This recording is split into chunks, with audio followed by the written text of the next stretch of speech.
Christmas की रात के ठीक बाद 20 दिसंबर 1968 को कैलिफोर्निया के शांत ग्रामीण शहर वेलेजो में एक चौंकाने वाला घटना घटित हुई जो देश को अपने केंद्र से हिला देगी। 12:03 बजे के करीब नेपा नदी के किनारे बसे ब्लू रॉक स्प्रिंग्स पार्क के बाहर घंटी बजी। एक पेड़ के पीछे अंधेरे में एक युवा जोड़े को बर्बरतापूर्वक हमला किया गया था। चीखें रात के हवा में गूंथ गईं, एक हिलारी धुन जो उन लोगों की यादों में अभी भी चीखती है जिन्होंने इसे देखा था। रात एक बार शांतिपूर्ण एक सपने की तरह बदल गई थी। डर का एहसास हवा में फैल गया था।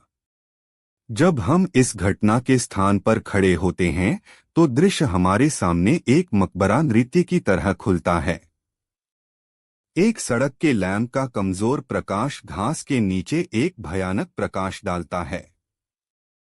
कुछ फीट दूर एक कार उसके लाइसेंस प्लेट नंबर को छाया द्वारा छुपाया गया है, इंतजार कर रही है कि हत्यारा अपनी भागने की योजना बनाए। दूर के सायरन की आवाज इस भयावह पल में एकमात्र सहारा है।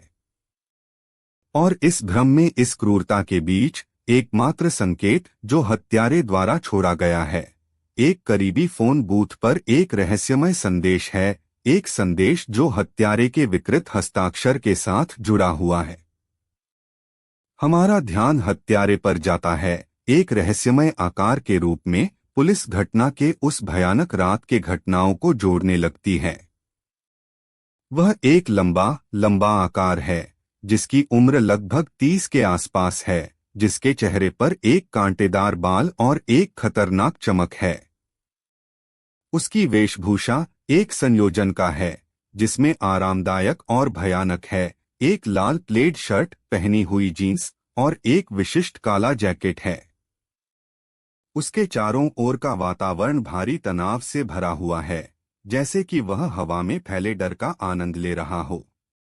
वह एक प्रबंधक है जो अपने पीछे एक संकेत छोड़ता है जो जांचकर्ताओं को कई वर्षों तक अटकलें लगाने के लिए मजबूर करता है।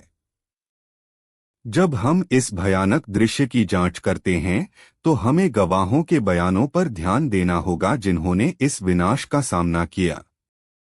वे एक श्रृंखला में धातु के चीखने की आवाज, उसके बाद शिकारियों की चीखों को याद करते हैं। एक गवाह यह भी बताता है कि हत्यारे की कार एक विशिष्ट नीली पोंटियाक घटना स्थल से दौड़ते हुए दिखाई दी, जिससे धूल और दुख का एक बादल छोड़ गया। दूसरा गवाह एक आकार को याद करता है जो छाया में छुपा हुआ है, उनके विशेषताओं को अंधकार द्वारा छुपाया गया है। उनके बयान इस रहस्य को उजागर करने में महत्वपूर्ण होंगे, लेकिन वे हत्यारे को पकड़ने के लिए पर्याप्त होंगे।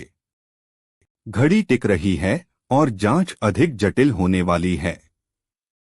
हम आगे बढ़ने से पहले सब्सक्राइब और बेल को दबाएं। हम दिन भर नए मामलों को पोस्ट करते हैं। अपने दोस्तों के साथ इस वीडियो को लाइक और शेयर करें और इस विकृत कहानी को समझने के लिए आइए। मुझे आपको इस कहानी की शुरुआत में ले जाने दो। 1960 के दशक के अंत में, जब सैन फ्रांसिस्को बे क्षेत्र में डर और अनिश्चितता के दौरान था। यह एक समय था जब समाज में बड़े परिवर्तन हो रहे थे, लेकिन यह भी था जब अनुमानित आतंक था। जोडियाक किलर, एक नाम जो मानसिक और दुख के साथ जुड़ा हुआ है, ने शहर पर अपनी छाप छोड़ना शुरू किया था। एक दिखने वाली संख्या में हमलों के साथ उसने 5 शिकारियों की हत्या की, जिससे जांचकर्ताओं के लिए कई दशकों तक एक संकेत छोड़ दिया। जब हम जोडियाक किलर के विश्व में जाते हैं तो हम उनके इन हिंसक अपराधों के पीछे की प्रेरणाओं, जांच के बाद के घटनाक्रम और उनके विकृत व्यवहार को समझने का प्रयास करेंगे। हम उनके रहस्यमय संदेशों, कोड और प्रतीकों का विश्लेषण करेंगे जो उनके विकृत खेल का एक महत्वपूर्ण हिस्सा थे। और हम एक केंद्रीय व्यक्ति जो इस दुष्कर्म के मामले के केंद्र में था, जो हमें दशकों तक याद रहेगा, वह आर्थर लीग एलन था, एक 40 वर्षीय व्यक्ति जो 1960 के दशक के अंत में वैले जो कैलिफोर्निया में रहता था। एलन एक दोषी बच्चों के साथ यौन संबंध बनाने वाला व्यक्ति था जिसके पास पुलिस और कानून प्रवर्तन के साथ एक आकर्षण था। वह अपने समुदाय में अपने आकर्षक व्यक्तित्व और बच्चों के प्रति प्यार के लिए जाना जाता था। एलन एक स्थानीय प्राथमिक विद्यालय में एक सफाईकर्मी के रूप में काम करता था, जो उसके संदेहास्पद स्वभाव को और भी बढ़ाता था। उसके दोस्तों और परिवार ने उसे एक मित्रवत और बाहरी व्यक्ति के रूप में वर्णित किया। एलन का दैनिक जीवन एक सामान्य, कानून का पालन करने वाले नागरिक की तरह दिखता था। वह अपने दिनों में एक सफाईकर्मी के रूप में काम करता था और अपने रातों में अपने परिवार के साथ घर पर रहता था। एलन की पत्नी बेटी ने उसे एक प्यार करने वाले पति और पिता के रूप में वर्णित किया, जो बच्चों और प्रकृति से प्यार करते थे। हालांकि समुदाय में एलन के अंधकारमय अतीत के बारे में चुपचाप बातें होती थीं, जिसमें बच्चों के साथ यौन संबंध बनाने के आरोप शामिल थे। एलन की आकर्षण अक्सर उसके वास्तविक स्वभाव को छुपाते थे, जिससे लोगों को उसे एक संभावित खतरे के रूप में देखना मुश्किल हो जाता था। एलन के पिछले प्रश्नों के बावजूद आर्थर लीग एलन के लोगों को पसंद करने का एक तरीका था। वह अपने पड़ोसियों और सहकर्मियों को पसंद करते थे और अक्सर उनके मित्रवत व्यवहार और बच्चों के प्रति प्यार की प्रशंसा करते थे। एलन की आकर्षण इतनी मजबूत थी कि यह उसे ज़ोडिक किलर की जांच के शुरुआती चरणों में एक संदिग्ध बना दिया। हालांकि वर्षों के बाद पुलिस ने एहसास किया कि एलन की आकर्षण केवल एक फैसेड था, जो एक अंधकारमय और संदिग्ध रहस्य को छुपा रहा था। एलन की आकर्षण ने उसे एक पसंदीदा और संबंधित व्यक्ति बना दिया, जो केवल मामले की रहस्यमयता को बढ़ाता था। एलन के संबंध जटिल और बहुस्तरीय थे। वह अपनी पत्नी और बच्चों के करीब थे, लेकिन उसके पति के साथ एक विवादित संबंध के बारे में भी चुपचाप बातें होती थीं। बेटी एलन ने आर्थर को एक प्यार करने वाले पति और पिता के रूप में वर्णित किया, लेकिन उसने एक अंधकारमय पक्ष के बारे में भी इशारा किया। एलन के पड़ोसियों और सहकर्मियों के साथ भी जटिल संबंध थे, जिनमें कुछ लोगों ने उसे मित्रवत और बाहरी व्यक्ति के रूप में वर्णित किया, जबकि अन्य ने उसे दूरस्थ और संदेहास्पद व्यक्ति के रूप में देखा। हम एलन के जीवन में गहराई से जाने के साथ हम उसके जीवन को आकार देने वाले संबंधों का अन्वेषण करेंगे। 20 दिसंबर 1968 को एक आम सैन फ्रांसिस्को शाम की शुरुआत हो रही थी। मेघ आ गया था और यह लगभग 20 डिग्री फ़ारेनहाइट था। बस एक और सर्दियों की रात शहर में अंधेरा लगभग 4 बजे गिर गया था और सड़कें छुट्टी के शॉपिंगर्स से भरी हुई थीं। लेकिन कोई भी जानता नहीं था कि एक दुष्ट उपस्थिति छुपी हुई थी, जो अपने पल का इंतजार कर रही थी। सड़कें त्योहारी रोशनियों से सजी हुई थीं और हवा में क्रिसमस कारोल्स की आवाज थी, लेकिन यह रात एक अस्पृश्य आतंक की रात साबित होगी। ज़िकोड नाम का हत्यारा, जो बाद में पुलिस को चुनौती देने के लिए इस्तेमाल किया गया था, एक खूनी संगीत को तैयार करने के लिए तैयार था। जब सूरज प्रशांत महासागर में गिर गया, ज़िकोड किलर अपने अगले शिकार की तलाश में था। उसकी आंखें अपने अगले शिकार पर टिकी हुई थीं।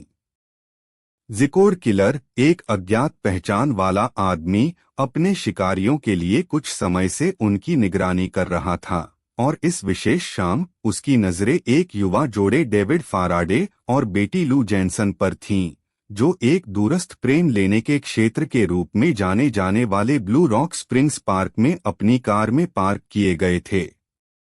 जोड़ा ने एक रोमांटिक ड्राइव करने का फैसला किया, अनजाने में खतरे के बारे में जो धुंधले में छुपा हुआ था।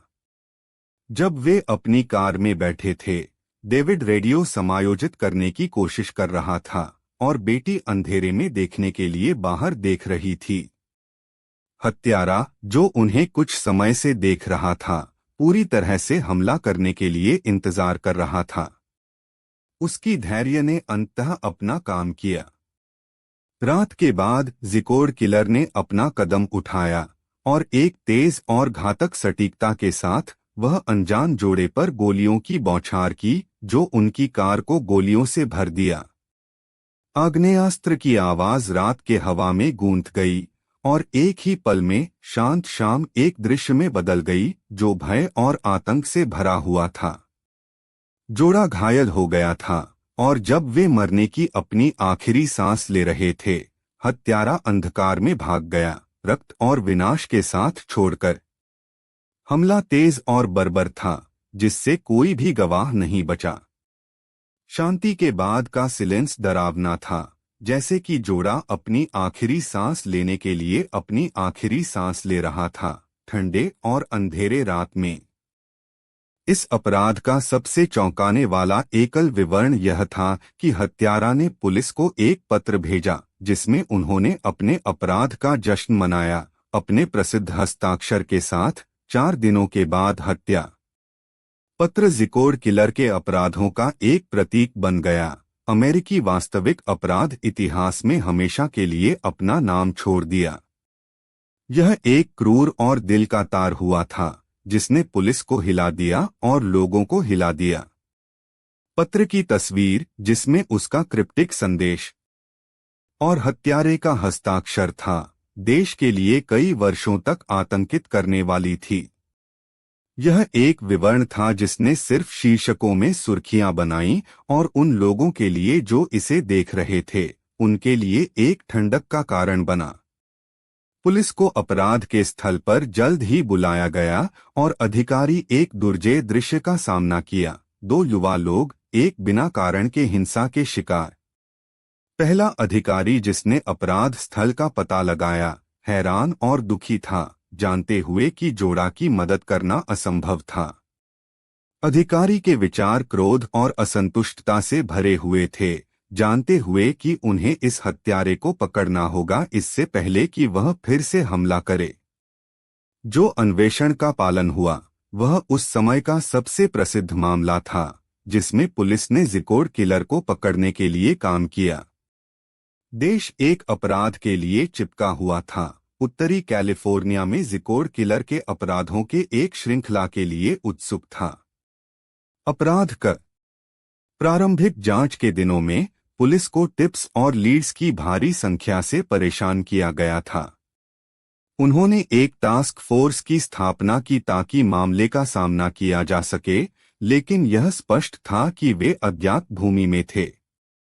पहला बड़ा चुनौती यह थी कि सार्वजनिक को मामले के बारे में अधिक जानने की इच्छा को संभालना था, जबकि जांच की अखंडता की रक्षा करनी थी।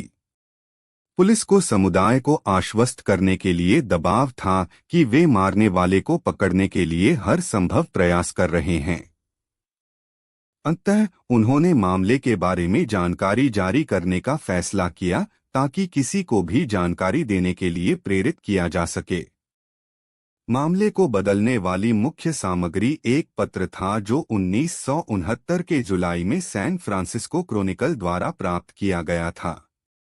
पत्र, जिसे Z340 के नाम से जाना जाता है, में एक क्रिप्टोग्राम था जिसने मारने वाले की पहचान करने का दावा किया था। क्रिप्टोग्राम में 340 अक्षर थे और उस समय के सबसे जटिल कोडों में से एक माना जाता था। पुलिस ने कोड को तोड़ने में असमर्थ रहे और पत्र को कई विशेषज्ञों के लिए विश्लेषण के लिए भेजा गया। इसके परिणामस्वरूप पुलिस को अपनी पूरी जांच को फिर से देखना पड़ा और नए लीड्स को विचार करना पड़ा। जांच के प्रारंभिक चरणों में कई व्यक्तियों ने संदिग्ध के रूप में उभरे, प्रत्येक के अपने अद्वितीय सिद्धांतों और प्रेरणाओं के साथ।